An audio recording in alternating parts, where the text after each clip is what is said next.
So let's go into Photoshop really quick. I've already got the image opened up right here, and I'll just zoom out a little bit here so we can see the entire image on the screen. Go full screen here.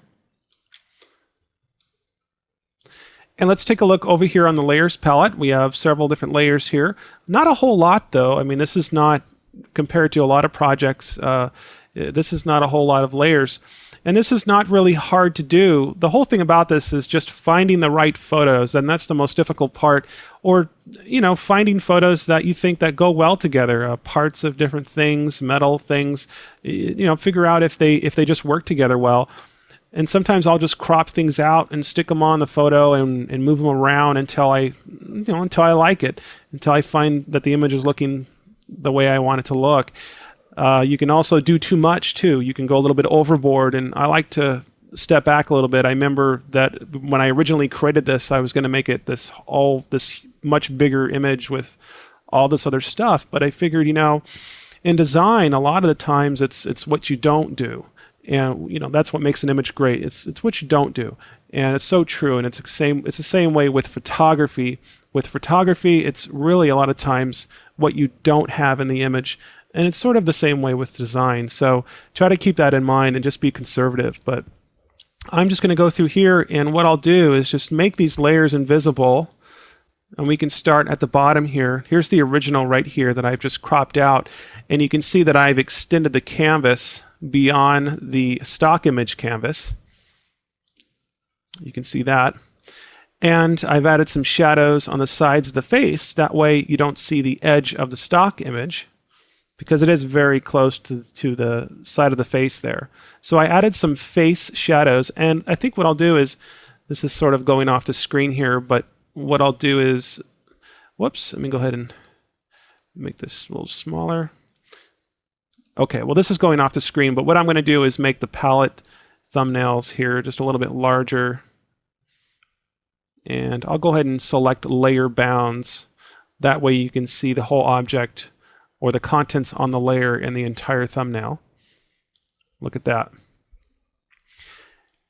Here's the face shadows, and then the next one here was these metal objects that I'm calling metal mounts. And you can see that the original color was from the yellow engine that we found earlier. Let me go ahead and just go into the file browser here. And here's the original. I think this is the original. I've combined, I think, some of these together. Yeah, okay. I've combined some metal objects in this photo and I've made them into these objects that you see here. And I didn't want them to be yellow, so what I did is I created an image adjustment, actually a couple image adjustments, one for the color, and then also another one to adjust the brightness and contrast of those elements. Look at that. And then there's another layer, which is just a shadow. That way these two sides here don't look identical, because sometimes it can be a dead giveaway that you've just duplicated the layers and, you know, flip them around. And so what I wanted to do is actually place a shadow on one side. That way it looked a little bit different than the other.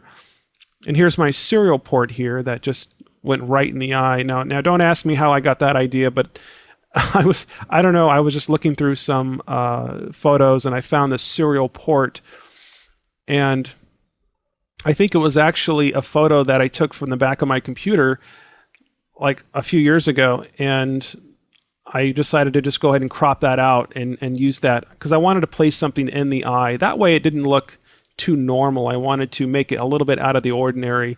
And when people look at this, you know, people familiarize themselves with people's faces. And so in design, you know, when you look at a face, you're used to seeing a particular type of face. You know, you have two eyes, a nose, and a mouth, right? Well, when you have something else there besides those elements, like people are used to looking at people at the eyes, and so when you see something in the eye, it sort of like throws you off, and you kind of go, oh, that looks kind of cool, you know, because that's just a lot different than just the normal typical type look. But I added some shadows. I added these, here's the centerpiece that I've used right here. I'll zoom in a little bit so we can see this a little bit closer.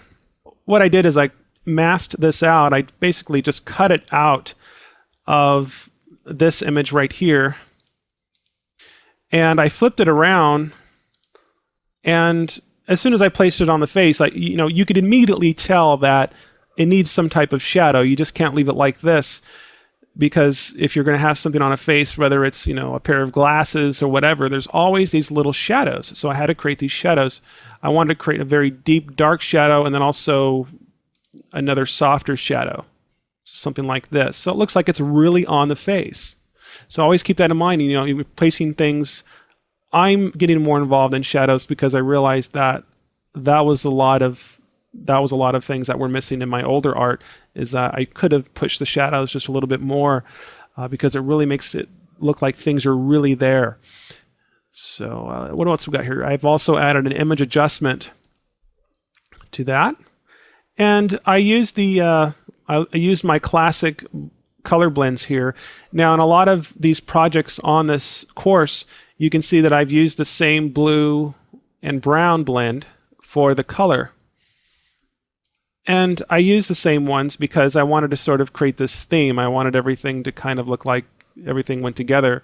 And not for all the tutorials and projects on the CD, but for some of the more darker, surreal images, I wanted to stick to the same color palette, sort of. And so I always use these colors right here.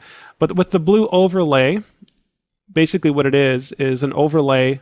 It's a blue overlay with the opacity turned down, with a duplicate layer of the same blue with another overlay blending mode applied to that. And here's that brown color that I like to use. I changed the image adjustment to color, and see, normally it looks like this with a 100% opacity. But if I turn down that opacity and then I change the blending mode to color, you can see it just gets rid of that haze that's over the image, and it really makes it look like that was the color that was really there. And so, but with these combined together, it really gives it a really nice result. All right, so let's scroll up here, and I have some other little details that I've added. And when I'm looking at, or when I'm creating something in Photoshop, I'll sort of see things in my head, like I'll imagine things, or things will just come to me. Like I'll look at it and I'll just look at it and go, it looks like there's something needs to be here, but I'm really not sure what it is. In this case, I added these little vector curls here on the bottom, but in a way I've positioned them so they actually look like they're part of the metal. Look at that. And lastly is the face texture and also the hand texture. And I'll show you what this texture looks like. What this is tree bark. Look at that. Let me go ahead and there we go. Let me type in the percentage here for this opacity. That way I just don't forget why we're doing this tutorial. 43%. There we go. But this is really tree bark that I've downloaded from the Stock Exchange website. And I liked it because it's just a really very, very coarse texture. It's very thick and it has a lot of detail to it. And I thought that would just be awesome. And you know what? I tried a lot of different textures. I didn't just pick one, and it's a lot of experimentation. I don't always get it on the first try. I've tried several different textures, but I found this one to work the best. But I wanted to have this sort of tree bark thickness to the skin and everything. But the way it came out looked something like this. And I've also added the same texture, exact same texture, over the hand, because you can see this is how it is here. A little bit blurred out, but when I added that hand texture, you can see that brought a little bit more detail into the hand there and sort of made it blend in with the face here. So let's go back over what we talked about.